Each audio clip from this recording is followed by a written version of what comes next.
Hello everyone, നമുക്കിന്ന് Pablo നെരൂദയുടെ poetry എന്ന കവിത പഠിക്കാം. ഈ പോയത്തിലൂടെ കവിത എങ്ങനെയാണ് അദ്ദേഹത്തെ തേടി വന്നതെന്നും അദ്ദേഹത്തിൻ്റെ ആദ്യത്തെ കവിത എങ്ങനെ ജനിച്ചു എന്നൊക്കെയാണ് കവി വിശദീകരിക്കുന്നത്.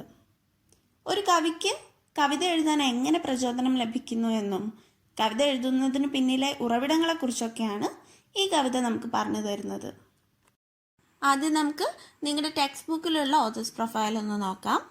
Naftali Ricardo Reyes Basoalto, 1904 to 1973, who is popularly known by his pen name Pablo Neruda, was a Chilean poet, diplomat and politician. So Neftali Ricardo Reyes Basoalto എന്നാണ് നമ്മുടെ പോയറ്റിൻ്റെ റിയൽ നെയിം. പാബ്ലോ നെരൂദ എന്ന തൂലികാ നാമത്തിൽ അറിയപ്പെട്ട അദ്ദേഹം 1904 ജനിക്കുകയും 1973 മരണപ്പെടുകയും ചെയ്തു. അദ്ദേഹം ഒരു ചിലിയൻ കവിയും നയതന്ത്രജ്ഞനും രാഷ്ട്രീയ പ്രവർത്തകനൊക്കെ ആയിരുന്നു.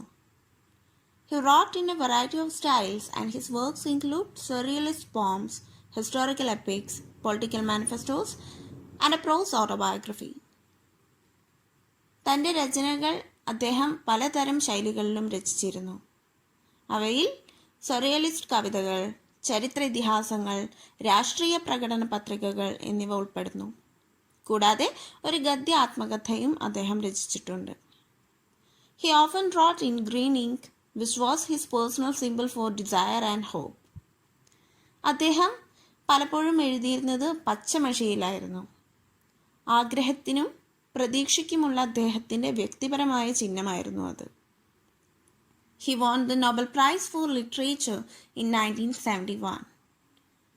1971 സാഹിത്യത്തിനുള്ള നോബൽ പ്രൈസും അദ്ദേഹം നേടിയിട്ടുണ്ട്. പോയട്രി, കവിത.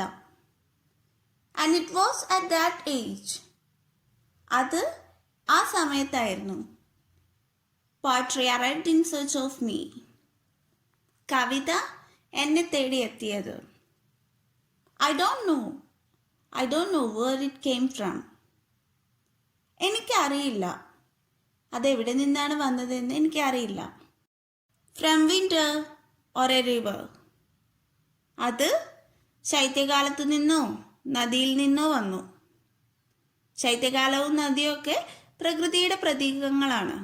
അപ്പോൾ കവിത രചിക്കാൻ അവ കവിയെ പ്രചോദിപ്പിക്കുന്നതുകൊണ്ടാണ് ശൈത്യകാലത്തു നിന്നോ നദിയിൽ നിന്നോ ഒക്കെ ആവാം വന്നതെന്ന് പറഞ്ഞത്. I don't know how or when. പിന്നീട് അദ്ദേഹം കൂടുതൽ ഉറപ്പിച്ചിട്ട് പറയാണ്, എങ്ങനെയാണ് അല്ലെങ്കിൽ എപ്പോഴാണ് അത് സംഭവിച്ചതെന്നൊന്നും എനിക്കറിയില്ല. No, they were not voices. They were not words. No silence. അല്ല, അവ ശബ്ദങ്ങളോ വാക്കുകളോ നിശബ്ദതയോ ഒന്നുമായിരുന്നില്ല. But from a street I was summoned. എന്നാൽ ഒരു തെരുവിൽ നിന്ന് എന്നെ വിളിച്ചു വരുത്തി. Summon means order to be present. ഒരു സ്ഥലത്ത് ഹാജരാവാൻ പറയാം, അതായത് വിളിച്ചു വരുത്താം. From the branches of night. രാത്രിയുടെ ശാഖകളിൽ നിന്ന് അല്ലെങ്കിൽ കൊമ്പുകളിൽ നിന്ന് എന്നെ വിളിച്ചു വരുത്തി. Abruptly from the others. അപ്രതീക്ഷിതമായി ഇങ്ങനെ വിളിച്ചിട്ട് മറ്റുള്ളവരിൽ നിന്നൊക്കെ എന്നെ വേർപെടുത്തി. Among violent fires. അക്രമാസക്തമായ തീപിടുത്തങ്ങൾക്കിടയിൽ നിന്നും വിളിച്ചു വരുത്തി. Or returning alone. അല്ലെങ്കിൽ ഒറ്റയ്ക്കുള്ള തിരിച്ചുപോക്കുകൾക്കിടയിൽ നിന്ന് എന്നെ വിളിച്ചു വരുത്തി. അപ്പോൾ അദ്ദേഹം പറയുന്നത് കവിത എഴുതാനുള്ള പ്രചോദനം അദ്ദേഹത്തിന് കിട്ടിയത് രാത്രിയുടെ ശാഖകളിൽ നിന്നോ അല്ലെങ്കിൽ അക്രമാസക്തമായിട്ടുള്ള തീയിൽ നിന്നോ ഒക്കെ ആയിരിക്കാമെന്നാണ്. ഉദ്ഭവം ഏതാണെങ്കിലും അവയെല്ലാം കവിതകൾ രചിക്കാൻ കവിയെ പ്രേരിപ്പിക്കുകയാണ്. There I was without a face. അവിടെ ഞാനൊരു മുഖമില്ലാത്തവനായിരുന്നു. അതായത് കവിത എഴുതുന്നതിന് മുൻപ് അദ്ദേഹം ഫേമസ് ആയിരുന്നില്ലല്ലോ. അപ്പോൾ അന്ന് ആർക്കും അദ്ദേഹത്തിന് കണ്ടാൽ മനസ്സിലാവില്ലായിരുന്നു. കവിത എഴുതിയ ശേഷമാണ് അദ്ദേഹത്തിന് ഒരു ഐഡൻറ്റിറ്റി കിട്ടിയത്. And it touched me. അതെന്നെ സ്പർശിച്ചു. എന്ത് സ്പർശിച്ചു എന്നാ പറയണേ? ഇറ്റ് എന്നുദ്ദേശിച്ചിട്ടുള്ളത് കവിതയെയാണ്. സോ കവിത എഴുതാനുള്ള അതിശക്തമായ ഒരു വികാരം അദ്ദേഹത്തെ കീഴടക്കി എന്നാണ് ഉദ്ദേശിച്ചിട്ടുള്ളത്. I did not know what to say. എന്ത് പറയണമെന്ന് എനിക്ക് അറിയില്ല. My mouth had no way with names. ഒരു പേരും എൻ്റെ മനസ്സിലേക്ക് വന്നില്ല. My eyes were blind. എൻ്റെ കണ്ണുകൾ അന്ധമായിരുന്നു. ഒന്നും കാണാനും സാധിച്ചില്ല. കവിത എഴുതാനുള്ള ഉൾക്കാഴ്ച ഉണ്ടായിരുന്നില്ല എന്നാണ് അദ്ദേഹം ഉദ്ദേശിച്ചത്. And something started in my soul. മാത്രമല്ല, എൻ്റെ ഉള്ളിൽ എന്തോ ഒന്ന് ആരംഭിച്ചു.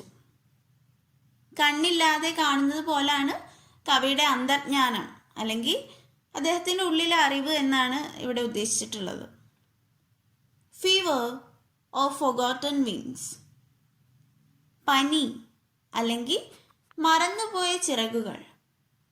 സോ അത് പനിയാണോ അല്ലെങ്കിൽ മറന്നുപോയ ചിറകുകളാണോ എന്നൊന്നും കവിക്ക് അറിയില്ല. ഇവിടെ ഫീവർ എന്ന് ഉദ്ദേശിച്ചിട്ടുള്ളത് ക്രിയേറ്റിവിറ്റിയെ അല്ലെങ്കിൽ സർഗാത്മകതയെ സംബന്ധിക്കുന്ന വികാരങ്ങളുടെ പെട്ടെന്നുള്ള ഒരു പ്രക്ഷോഭത്തെയാണ്. ആൻഡ് കവിയുടെ സർഗാത്മകത നഷ്ടപ്പെട്ടതിനെയാണ് മറന്നുപോയ ചിറകുകൾ എന്നതുകൊണ്ട് ഉദ്ദേശിക്കുന്നത്. And I made my own വേ. ഞാൻ എൻ്റെ വഴിയൊരുക്കി. ഡെസിഫറിങ് ദാറ്റ് ഫയർ.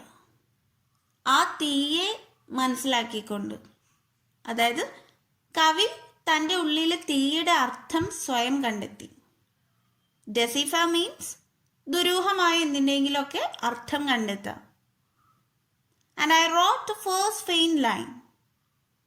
അങ്ങനെ ഞാൻ ആദ്യത്തെ മങ്ങിയ വരി എഴുതി, അവ്യക്തമായ വരി എഴുതി. കവി തൻ്റെ ആദ്യ വരി എങ്ങനെയാണ് എഴുതിയെന്നാണ് അപ്പോൾ ഈ സ്റ്റാൻസയിൽ പറയുന്നത്. എങ്ങനെയുള്ള വരിയാണത്? Faint, without substance.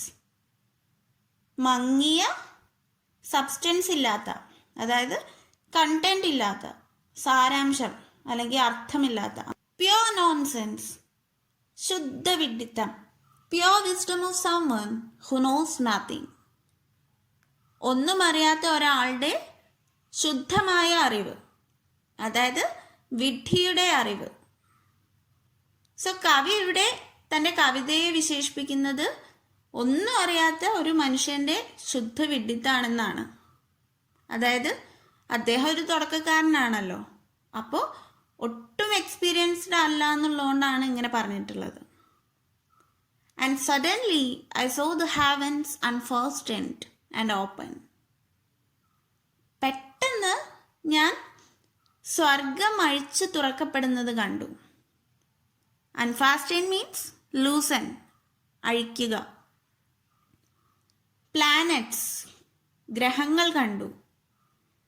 പാൽപിറ്റേറ്റിംഗ് പ്ലാന്റേഷൻസ്, സ്പന്ദിക്കുന്ന തോട്ടങ്ങൾ കണ്ടു. പാൽപിറ്റേറ്റിംഗ് മീൻസ് സ്പന്ദിക്കുന്ന അല്ലെങ്കിൽ തുടിക്കുന്ന. ഷാഡോ പെർഫറേറ്റഡ്, നിഴൽ തുളയ്ക്കുന്നതും ഞാൻ കണ്ടു.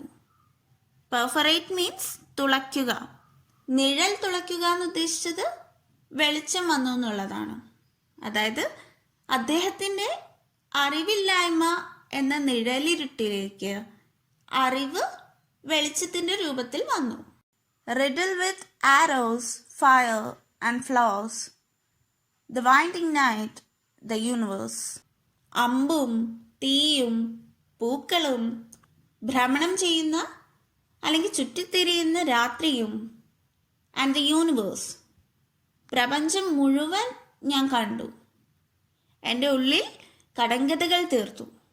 അതായത് ഇതെല്ലാം നിഗൂഢമായ വസ്തുതകൾ പോലെ കവിക്ക് തോന്നി. റിഡിൽ മീൻസ് കടങ്കഥ, അല്ലെങ്കിൽ നിഗൂഢമായ അല്ലെങ്കിൽ പിടികിട്ടാത്ത തരത്തിലുള്ള എന്തെങ്കിലും വസ്തുത. അങ്ങനെ പ്രപഞ്ചം ഒന്നാകെയുള്ള കാഴ്ച അദ്ദേഹത്തിന് മുന്നിൽ നിറഞ്ഞു നിന്നു. ഇവിടെ ഫയർ, തീ എന്നതുകൊണ്ട് ഉദ്ദേശിക്കുന്നത് അദ്ദേഹത്തിൻ്റെ മനസ്സിലെ ആവേശത്തിൻ്റെ ആ ഒരു തീജ്വാല എന്നതാണ്.